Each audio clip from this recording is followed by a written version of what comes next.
नमस्कार साथियों, बीए प्रथम वर्ष के भौतिक भूगोल के प्रथम अध्याय पृथ्वी की आंतरिक संरचना के लेक्चर नंबर 5 में आपका स्वागत।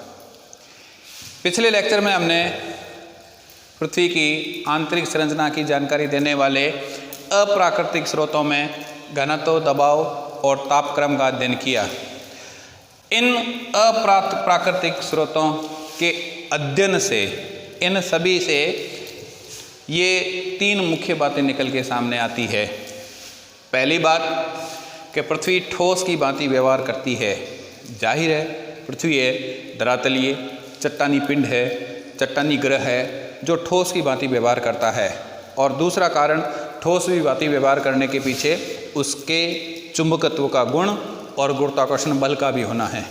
तो चुंबकत्व का गुण, गुरुत्वाकर्षण बल अधिक और ठोस चट्टानी रूप में होना उसकी ठोस की भांति व्यवहार करने का प्रथम प्रमाण। दूसरा, इन स्रोतों से बात निकल के आई, पृथ्वी की ऊपरी परतें अनुकूल परिस्थितियों में द्रव्य की भांति भी व्यवहार करती है, जो मैग्मा चैम्बर को इंगित करता है। ऊपरी परतें, हालांकि आंतरिक परतों के बारे में हमें पूर्ण अभी जानकारी नहीं है। केवल वंडरिंग ऑफ पोल्स यानी पृथ्वी के चुंबकीय ध्रुवों में परिवर्तन होना और भूकंपीय एस तरंगों का मार्ग परिवर्तित करना ही अधिकतम परमाणिक गहराई के बारे में हमें जानकारी देता है। उसके अलावा हमारे पास दूसरा ऐसा कोई कारक नहीं है, कोई तत्व नहीं है जिसके बारे में सटीक रूप से आंतरिक गहराई पर जो पृथ्वी की संरचना कैसी होगी, चट्टानों का संगठन और उनकी विशेषताएं क्या होगी, उनके बारे में जानकारी प्राप्त कर पाएँ। तो अनुकूल परिस्थितियों में द्रव्य की भांति ऊपरी परतें व्यवहार करती है। यहाँ पर आप वही बातें जोड़ सकते हो, समझ सकते हो उन बातों की कल्पना करके जो मैंने आपको रेडियो एक्टिव पदार्थों के रूप में बताई थी कि पृथ्वी की ऊपरी परतों में रेडियो एक्टिव पदार्थों के रूप में आणविक खनिज होते हैं।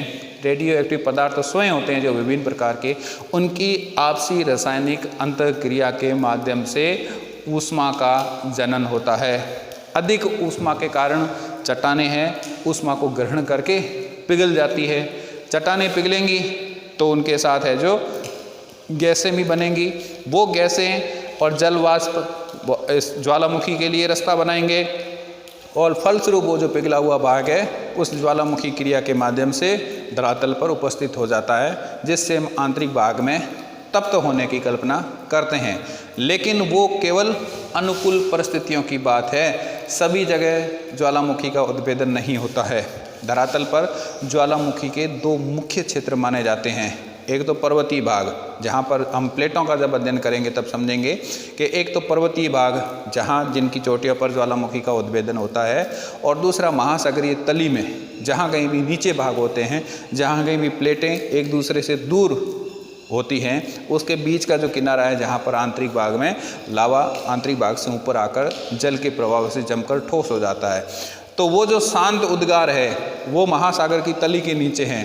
भयंकर उद्गार होते हैं वो महाद्वीपों के ऊपर ऊंचे पर्वतीय भागों में होते हैं, लेकिन सभी पर्वतीय भागों में ज्वालामुखी का उद्भेदन नहीं होता। सबसे बड़ा उसका उदाहरण है हिमालय। हिमालय पर्वत में कोई ज्वालामुखी नहीं है, लेकिन कई ऐसे छोटे छोटे द्वीप एकाकी पर्वत भी है जिनके ऊपर ज्वालामुखी का उद्भेदन होता है। उसका कारण वही है कि उनके नीचे मैग्मा चैम्बर उपस्थित है या नहीं है। हिमालय जहाँ है उसके नीचे मैग्मा चैम्बर वाली कोई बात नहीं है। मैग्मा चैम्बर नहीं है, तापमान नहीं बढ़ता है, चट्टानें नहीं पिघलती है। जब चट्टानें नहीं पिघलेंगी तो गैस और जलवाष्प भी नहीं बनेंगी और वो तप्त भाग है, पिघला हुआ भाग है, वो ऊपर आएगा नहीं। वैसे पिघले हुए भाग की दशाएं जो हिमालय के नीचे नहीं हैं, इसलिए वहाँ पर है तो ज्वालामुखी का उद्भेदन नहीं है। तो अनुकूल परिस्थितियों में वो द्रव्य की भांति व्यवहार करती है। तीसरी, जब ऊपरी भागों में दबाव कम होता है तो निचली परतें तुरंत पिघल जाती है। इसको बेनियोफ जोन से भी हम समझ सकते हैं।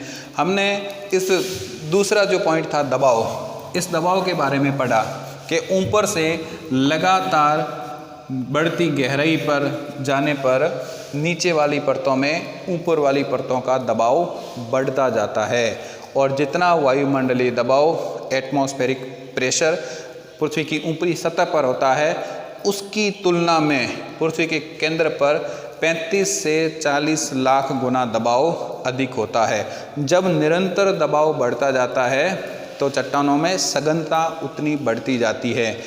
और अगर इस दबाव को हम कारक माने तो इसके हिसाब से पृथ्वी की आंतरिक भाग की तरफ जाने पर चट्टानें निरंतर ठोस और कठोर रूप में होनी चाहिए, यानी दबाव ज़्यादा है। अब यहाँ पर वो दूसरी बात समझनी है कि तापमान अधिक होने, रेडियो एक्टिव पदार्थों के कारण निचली परतों में अगर मान लो तापमान अधिक है भी तो भी चट्टानें नहीं पिघल पाएंगी, कारण ऊपर की चट्टानों का निचली चट्टानों पर दबाव, यानी इतना अधिक दबाव है कि चट्टानों को पिघलने के लिए नीचे जगह नहीं है। चट्टानें पिघलेंगी तो उसका रूप फैलता है, रूप में परिवर्तन होता है, उसका आयतन बढ़ता है, लेकिन चट्टानें हैं वो पिघल नहीं पाएंगी क्योंकि ऊपर की चट्टानों का, ऊपर की परतों का लगातार नीचे की परतों पर दबाव होता है, इसलिए नीचे पिघलाव की कोई स्थिति नहीं बन पाती है। यहाँ पर तीसरा जो पॉइंट है, इस तीसरे पॉइंट में ये जो बेनी ऑफ जोन है, ये बेनी ऑफ जोन इसी दबाव को प्रदर्शित करता है। बेनी, ह्यूगो बेनी ऑफ जो विद्वान थे जिन्होंने ज्वालामुखी पर का विशद अध्ययन किया था, प्लेटों के किनारों का अध्ययन किया था, इनका पूरा नाम था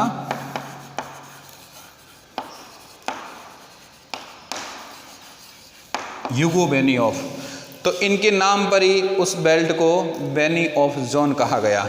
इसको आप थोड़ा सा समझिए, जब ज्वालामुखी हम अलग से पढ़ेंगे तब उसको डिटेल से अपन समझेंगे कि जहाँ पर प्लेटें आपस में मिलती हैं, प्लेटें आपस में मिलती हैं, चाहे प्लेटें धरातल का जो पृथ्वी का बाहरी खोल है, बाहरी आवरण है, ये बड़े बड़े चट्टानी पिंडों से मिलकर बना हुआ है और उसी चट्टानी पिंडों को अपन प्लेट्स कहते हैं, जिनमें गति होती है, संचलन होता है। संचलन की दर बहुत धीमी होती है लेकिन उनमें गति होती है।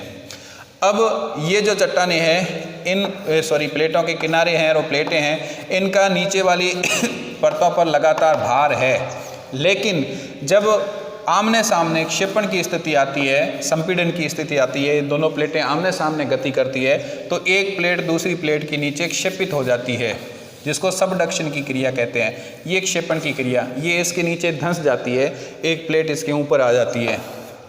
ये जो स्थिति बनती है, ये एक 60 डिग्री, लगभग ये 45 से 60 डिग्री का जो एंगल बनता है, 45 से 60 डिग्री का जो ये एंगल बनता है, ये एंगल, इस एंगल के बनने के कारण ये जो नीचे वाला भाग, ये जो भाग है, इस पर ऊपर की चट्टानों का दबाव कम हो जाता है।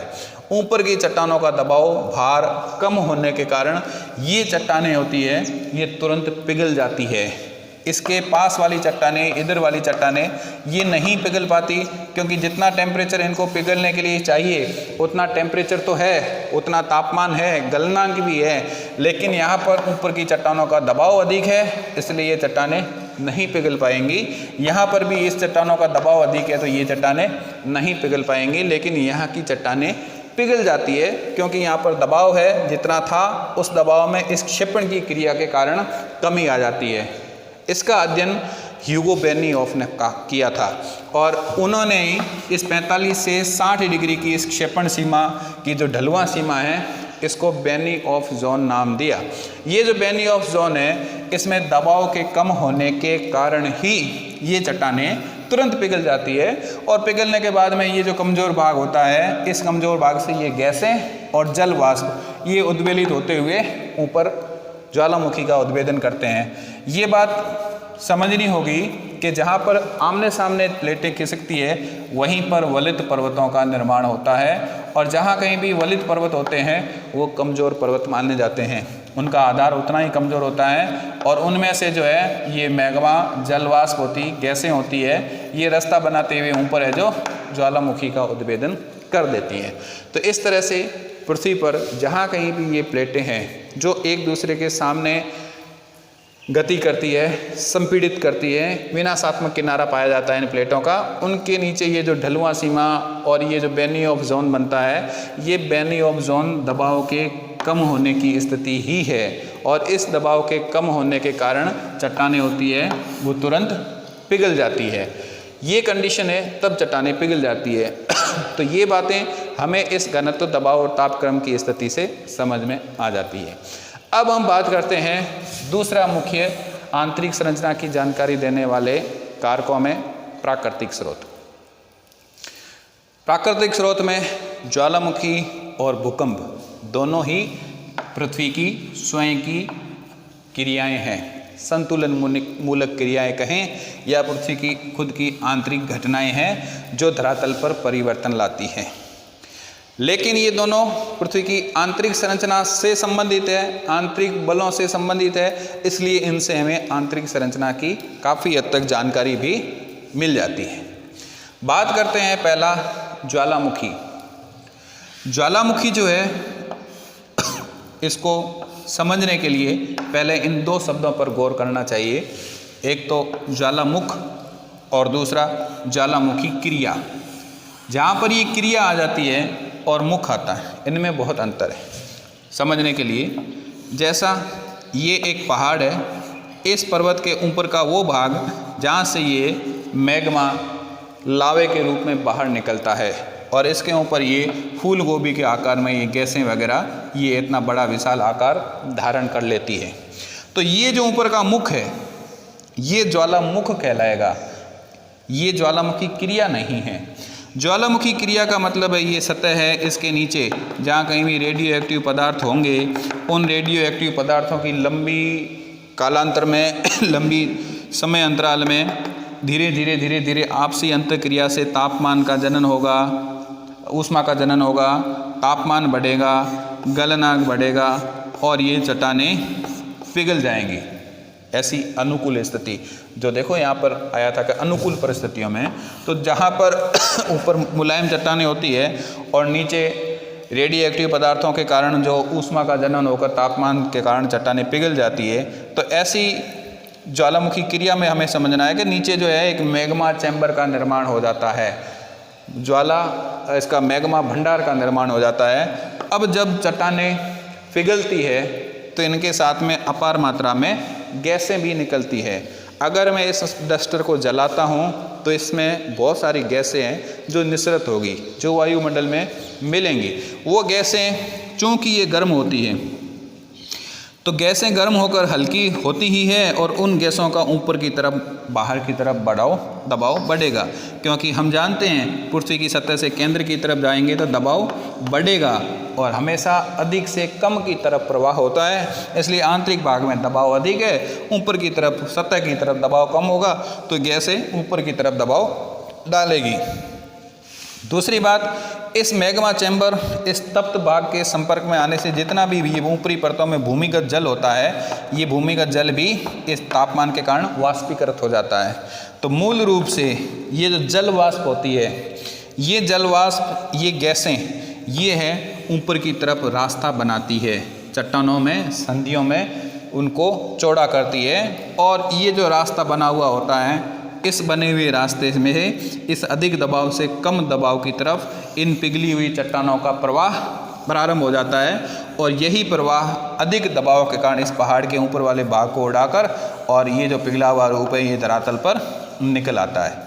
तो ज्वालामुखी क्रिया में मैग्मा चैम्बर के रूप में मैग्मा बनने से इसके धरातल पर आने की संपूर्ण प्रक्रिया शामिल की जाती है, वो होती है ज्वालामुखी क्रिया, वोल्केनोसिटी।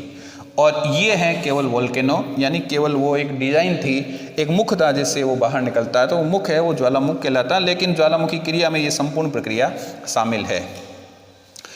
मुख्य रूप से इन ज्वालामुखियों को अपन सेफ्टी वॉल्व कहते हैं, सेफ्टी वॉल्व कहते हैं, पृथ्वी का सेफ्टी वॉल्व है। क्योंकि बात वही, उदाहरण वही है कि कुकर में अगर सीटी नहीं लगी हो और तापमान बढ़ता रहे तो कुकर फट सकता है। पृथ्वी में आंतरिक भाग में तापमान औसत रूप से 4200 से 4300 डिग्री सेल्सियस है और इसमें ये हज़ारों सीटियाँ, यानी हज़ारों ये ज्वालामुखी नहीं हो तो आंतरिक भाग में टेम्परेचर है वो बढ़ने के कारण, तापमान के संचलन के कारण ऊपर जितना भी जो ये वायुमंडलीय भाग है, जलमंडल है, जैवमंडल है, ये सारे प्रभावित होते जाएंगे। तापमान का संचलन होता है घर में सब्जी बनाते हो, उसी बर्तन में आप चम्मच छोड़ देते हो और थोड़ी देर बाद चम्मच को पकड़ते हो तो वो भी गर्म हो जाता है। अगर आंतरिक भाग में इतना अधिक टेम्परेचर है और अगर उसका निस्तारण इन ज्वालामुखियों के माध्यम से नहीं हो तो धीरे धीरे चट्टान कण दर कण तापमान को आगे प्रसारित करते करते करते धरातल की सतह है वो भी गर्म हो जाएगी। जब वो गर्म होगी तो महासागर के पानी है वो वाष्पीकृत होने लगेंगे, जीव जंतु जितनी भी सृष्टि की कल्पना है वो नहीं हो पाएंगी। तो उस रूप में हम जैसे कुकर के लिए सीटी एक सेफ्टी वॉल्व होता है जो उसके प्रेशर को एक सीमा के बाद बाहर निकाल देता है, उसी तरह से ये ज्वालामुखी है ये सेफ्टी वॉल्व का काम करते हैं। इनकी अधिकतम जो गहराई है, औसत मानक गहराई है, वो 30 किलोमीटर से लेकर 100 किलोमीटर की गहराई मानी गई है। इतनी गहराई से ये जो ज्वालामुखी क्रिया है ये संचालित संपादित होती है और ये पिघला हुआ भाग है ये बाहर की तरफ निकल आता है। अब यहाँ पर दो शब्द हैं, लावा और मैग्मा चैम्बर। लावा और मैग्मा चैम्बर है, इनमें थोड़ा सा अंतर है। लावा कई बार लावा और कई बार मैग्मा, ये दो शब्द बोले जाते हैं, इनको भी आप समझ लें। मैग्मा चैम्बर की बजाय आप मैग्मा को ध्यान रखें, लावा और मैग्मा। जब तक ये चट्टानों का पिघला हुआ रूप इस मुख से अंदर है, पृथ्वी के अंदर है, तब तक वो कहलाएगा मैग्मा, मैग्मा कहलाएगा। और जैसे ही ये पिघला हुआ रूप इस पहाड़ की ऊपर के चोटी उसको मुख को तोड़कर जब धरातल पर बाहर निकलकर फैल जाता है और तरल रूप में इस धरातल के काफ़ी बड़े आवरण को घेर लेता है तो ये बाहर तरल निकलता हुआ भाग लावा कहलाता है। केवल इतना अंतर है, जब तक इसके अंदर है, पृथ्वी के अंदर है, तब तक उसको अपन मैग्मा कहेंगे। जैसे ये बाहर धरातल पर प्रकट हो जाता है वो लावा कहलाता है। आंतरिक तप्त एवं तरल संरचना की जानकारी देते हैं दोनों ही मैग्मा चैम्बर और लावा, यानी आंतरिक भाग में ये बना हुआ मैग्मा चैम्बर और आंतरिक भाग से ये बाहर निकला हुआ मैग्मा धरातल पर लावे के रूप में जो फैल जाता है, इन दोनों को ही पृथ्वी की आंतरिक संरचना की जानकारी प्राप्त करने के स्रोतों के रूप में माना जा सकता है, क्योंकि दोनों ही तप्त होते हैं। लगभग अधिकतम इसका 1700 डिग्री सेल्सियस टेम्परेचर माना जा सकता है लावे का। इतना तप्त जो ये लावा है, इसमें अगर लोहे की रॉड भी डाली जाए जब लावा निकलता है, जब यूट्यूब पर ऐसे बहुत सारे वीडियो है उनको भी आप देखा करो, और मैंने आपको बताया था कुछ ऐसी फिल्में हैं उनको भी आप देखा करो हॉलीवुड की, जो स्पेशल किसी इश्यू बेस पर होती है। जिसमें एक फिल्म है जिसका नाम है वोल्केनो, द वोल्केनो, और हम इस वोल्केनो यानी इस ज्वालामुखी की ही बात करते हैं। तो उसमें वोल्केनो किस प्रकार से, ज्वालामुखी आने से पहले भूकंप आता है, क्या घटनाएं होती है, मैग्मा किस तरह से निकलता है, किस तरह से उसकी विनाश लीला होती है, वो सारी कहानी उसमें आप समझ सकते हैं। तो ये जो है आंतरिक भाग से लेकर बाहर आने तक का ये संपूर्ण जो भाग है, ये हमें आंतरिक भाग के तप्त होने की जानकारी प्रदान करता है, तप्त होने की जानकारी प्रदान करता है। क्योंकि जब 1700 डिग्री सेल्सियस इसका टेम्परेचर है, जब इसमें लोहा भी पिघल जाता है तो जाहिर है कि आंतरिक भाग में और ज़्यादा टेम्परेचर होगा, या इतना टेम्परेचर तो है ही जो सतह से हज़ारों गुना अधिक, कई गुना अधिक है। सतह पर जब 15 गुना टेम्परेचर है तो उससे केंद्र की तरफ जाने पर जो 4300 डिग्री, 4000 गुना से भी ज़्यादा है, तो अंदर की तरफ टेम्परेचर ज़्यादा है, जिसका प्रमाण ये लावा और मैग्मा दोनों हैं। अब इस ज्वालामुखी जो क्रिया है, इस ज्वालामुखी क्रिया से हम पृथ्वी की आंतरिक संरचना के बारे में एक सटीक और निश्चित भविष्यवाणी करें या प्रमाणिकता लगाएं, वो सही नहीं होगा। क्योंकि इस ज्वालामुखी से दो बातें निकल कर आती हैं। एक बात, इसका एक कारण ऊपरी दबाव का कम होना भी है, जो हमने यहाँ पर बात की। केवल आंतरिक भाग में अधिक तापमान के कारण ये बाहर निकले, ज्वालामुखी का उद्भेदन हो, वो एक कारण माना जा सकता है। लेकिन इसका दूसरा कारण ये दबाव का कम होना भी है। हमने ये बेनियोफ जोन में, ये ह्यूगो बेनियोफ ने यही अध्ययन किया कि इसके नीचे कोई मैग्मा चैम्बर नहीं है, रेडिएटिव पदार्थ नहीं है, केवल इन प्लेटों के संचलन के कारण दाब मुक्ति हुई, यानी दाब की कमी हुई, और दाब की कमी के कारण चट्टानों को पिघलने के लिए जगह मिली और चट्टानें तुरंत पिघली और बाहर की तरफ उद्भेदित हो गई और ज्वालामुखी के रूप में लावा बाहर निकल गया। तो यहाँ पर दबाव की क्रिया है, यहाँ पर रेडियोएक्टिव पदार्थों की दूसरी एक्टिविटी नहीं है। यानी सटीक जो आंतरिक भाग में चट्टानें तापमान कैसा रहा होगा वो ये साबित नहीं करता है। तो इसका एक कारण ऊपरी दबाव का कम होना भी है, जिससे आंतरिक चट्टानों पर दबाव कम होकर गलनांक गिर जाता है। दबाव कम होगा तो गलनांक गिरेगा और चट्टानें पिघल जाएगी। दूसरा, ज्वालामुखी उद्गार से आंतरिक संरचना की निश्चित जानकारी नहीं मिलती है, क्योंकि इसके कई कारण भी हैं। एक तो तापमान है, रेडियो एक्टिव पदार्थ है। अगर रेडियो एक्टिव पदार्थ नहीं है तो ज्वालामुखी का उद्भेदन नहीं होता है। जब ज्वालामुखी का उद्भेदन नहीं है तो पृथ्वी के आंतरिक भाग में तापमान अधिक है, इसकी जानकारी हम नहीं लगा सकते। जैसे प्रशांत महासागर के चारों ओर ये विध्वंसक किनारे हैं, विनाशात्मक किनारे हैं, क्षेपण की क्रियाएं होती है, तो चारों ओर ज्वालामुखियों की भरमार है, इसलिए उसको फायर रिंग कहते हैं। लेकिन हिमालय के नीचे कोई ज्वालामुखी नहीं है, कोई मैग्मा चैम्बर नहीं है, उद्गार नहीं है। तो ऐसी स्थिति में हम ज्वालामुखी को आंतरिक संरचना की सटीक जानकारी देने के स्रोत के रूप में नहीं मान सकते। सटीक जानकारी का मुख्य स्रोत अधिकतम गहराई तक भूकंप विज्ञान है, सीज्मोलॉजी है, जिससे हम अधिकतम 2900 किलोमीटर की गहराई तक भूकंप की विशेष इस प्रकार की तरंगों की जो व्यवहार है, उसकी जो चलने का जो मार्ग है, उसमें जो परिवर्तन होता है, उसके आधार पर हम अनुमान लगा सकते हैं। वरना इस भूकंप के अलावा और कोई दूसरा साधन नहीं है जो 2900 किलोमीटर की गहराई तक पृथ्वी की आंतरिक संरचना के बारे में जानकारी दें। तो नेक्स्ट लेक्चर में अपन भूकंप के बारे में अध्ययन करेंगे, उससे किस प्रकार से पृथ्वी की आंतरिक संरचना के बारे में जानकारी प्राप्त होती है। इसको आप नोट करें और इसको आप रिवाइज करते रहें, इसको पढ़ते रहें, जिससे आपको बहुत ज़्यादा फायदा मिलेगा। धन्यवाद।